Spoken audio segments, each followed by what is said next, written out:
Hello. Don't you just love a good salacious saga? Me too. I love a good story. You'll find hundreds of good stories in this beautiful brand new bookstore, Birdhouse Books. Well, we'll also learn the story of the owner, Abby Strite. Hello! Hi!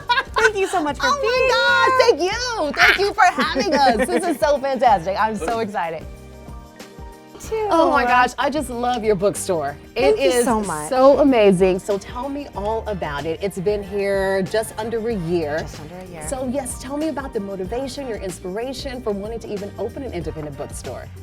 People say this happened very quickly. We really sprung up out of nowhere, but like any overnight success, it's actually been a 20-year journey. Yeah. I've always wanted to open a community-focused space that I could sort of live as my full self and also provide a place for the community to come and to be their full selves. Yeah. Think of it like A Stars Hollow, Gilmore Girls, you know, all the characters, including me, are part of the story every day. Yes. Well, I love the energy that you create in here too. It is a community bookstore. It's in the perfect location, so you get a lot of traffic. But what do you hope what do you hope to create as people walk through the door that they won't get at another bookstore? What we do really well here, and what I'm so proud of, is that every single person that comes in the door, for us, is a true gift, and we want them to feel that true sense of welcoming and belonging and being seen for all the different types of people and parts of person that they are. I am a queer woman, U.S. Air Force veteran. I'm a mom of 2. I'm also a lot more than that. And so because I get to live my values and live as my full self here every day, I want every person to feel that and know that they're safe to be all the things that they are as well. Yeah. What is it about books that you love? I love just the whole, the sensory experience that you have with just opening a book. I'm not one that reads a book on a device. Like, I like just opening it. I love what the pages smell like when a book is new.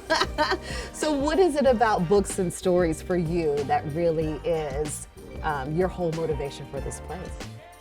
You're getting an experience that is sort of tailored to you and to this neighborhood.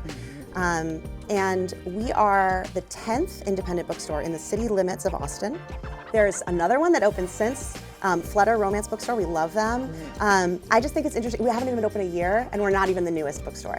And I think this is a great sign.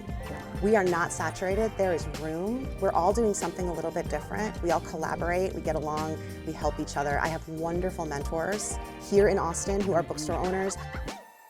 Tell me about the fears that you face. I think that's a daily thing. When I first met you, we were talking about that, and you were like, there are some times where I'm like, am I gonna make it to the end of the week? Am I gonna make it to the end of the month? And that fear that you face when people walk through the door. Are you hoping that they buy a book? Are you hoping they buy 10?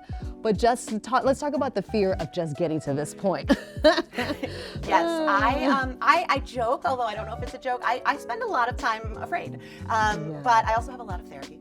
To help me through that. And shout out to the therapist. Yes, absolutely. When a person walks in, my first thought is, what a gift.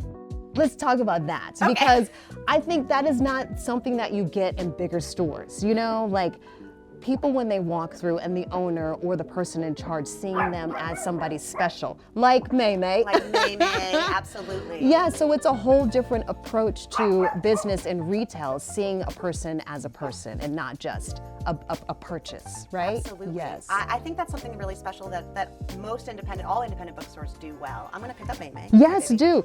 May May is a staple. Whenever you walk through the door at Birdhouse Books, you'll probably get greeted by May May. Yes. Hello, May May. She is the shop dog and the star greeter. And she's part of this, actually. She helps people feel welcome and comfortable. And because that's my goal, if a person comes in, they're giving me a gift. They are giving me the gift of their presence, potentially their business. And so in return, I want them to feel at home. I want them to have a really lovely experience in my store that they're not going to get at a Barnes & Noble, no offense, or at an Amazon. Yeah.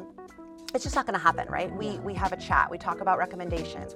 I know my customers' names, families, pets' names, and I'm able to sort of help them through, in a way, life's changes and struggles through book recommendations and through these conversations that we have here in our little neighborhood salon. I love that. And everything in here is very intentional. And it's not just books, but it's gifts also, which I love that. You can come in and get a gift for somebody, a book with the bookmark, and put a little gift package together, which I love. Well, thank you so much. This has been so amazing. I love it in here. I'm gonna do some shopping. And in the meantime, come visit Abby and May at Birdhouse Books. When we come back, we're gonna go to Citizens all day and have a little bit of brekkie. So stay with us. We'll be right back, everybody. If you're an entrepreneur and you're interested in being on the show, or if you're interested in sponsorships, send us an email at hello@lifestyleaustintx.com and find more information at lifestyleaustintx.com. Is this a familiar frustration? Missing sock after missing sock? Where do they all go, and why do they lose their pair, ending up with loads of single socks? Now there's a solution. Soulmate Socks. Bamboo magnetic socks that stay together from washer to dryer to drawer. Say goodbye to the single life and hello to your soulmate. Find soulmates for the whole family. Shop today at soulmatesocks.com.